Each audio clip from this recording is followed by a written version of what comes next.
அனைத்து மாவட்டங்களின் செயல்களையும் நான் சந்திக்க வேண்டும் என்று முடிவெடுத்து நேற்று தான் தொடங்கி வைத்தேன். ஒரு 2000 பேர் கலந்து கொண்டார்கள்.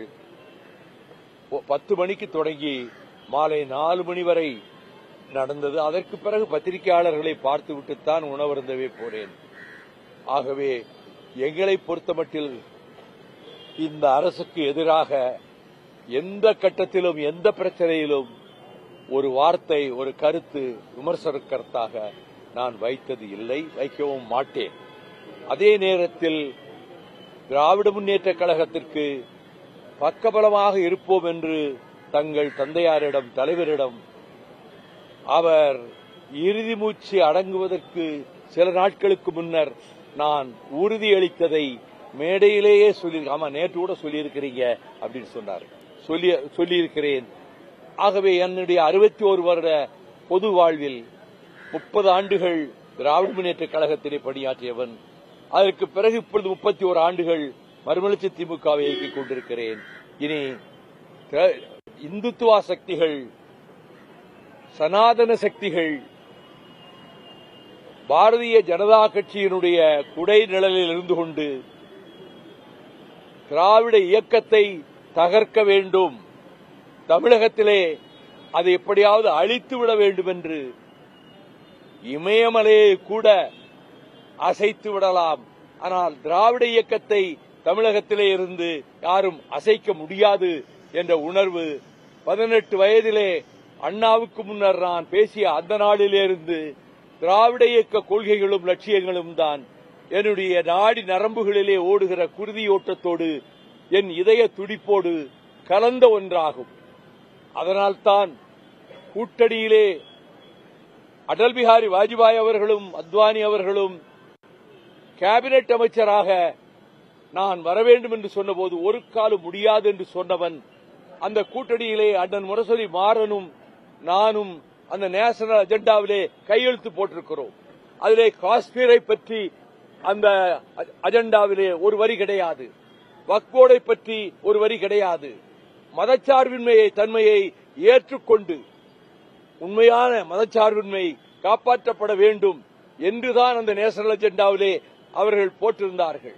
நான் நாடாளுமன்றத்திலே அதை எடுத்து காட்டி என்ற பெட்டியில் எப்பொழுதும் இருக்கும் நேஷனல் அஜெண்டா. ஆகவே நம்முடைய கொள்கைகளுக்கு விரோதமாக வாஜ்பாய் அரசு இருந்தபோது அவர்கள் செல்லவில்லை.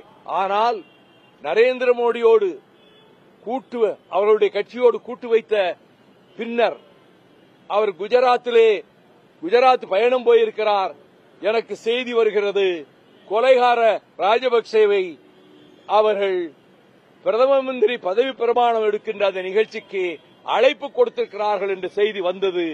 உடனே நான் மின்னஞ்சலிலே ஒரு 3 பக்கம் கடுமையாக விமர்சித்து நான் தலைமை அமைச்சருக்கு அனுப்பினேன். அவர் குஜராத்தில் இருந்தார்.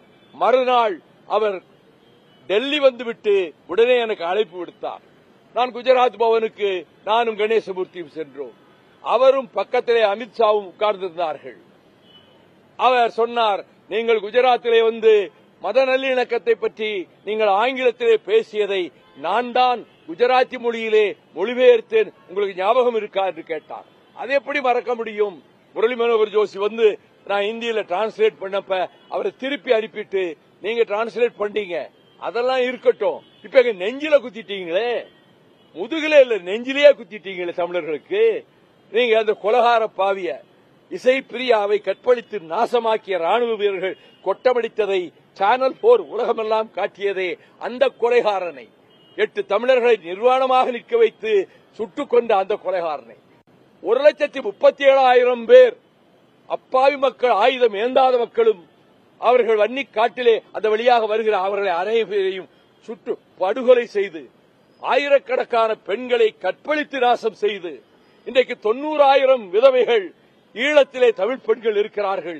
இந்த கொடுமைக்கெல்லாம் காரணமான அவனை நீங்கள் உங்கள் பதவி பிரமாணத்துக்கு அழைத்து தமிழர்கள் உலகெங்கிலும், இந்தியாவிலும், ஈழத்திலும் இப்படி ஒரு நிலை இந்திய அரசு பிரதமர் ஏற்றுக்கொண்டாரே. முதலமைச்சரை சந்தித்த பிறகு மதிமுக பொதுச் செயலாளர் வைகோ பேசி வருகிறார். திமுகவிற்கு என்றென்றும் பக்கபலமாக இருப்பேன் என்று கலைஞரிடம் கூறியதை ஸ்டாலினிடம் மீண்டும் தான் கூறியதாக அவர் சொல்லியிருக்கிறார்.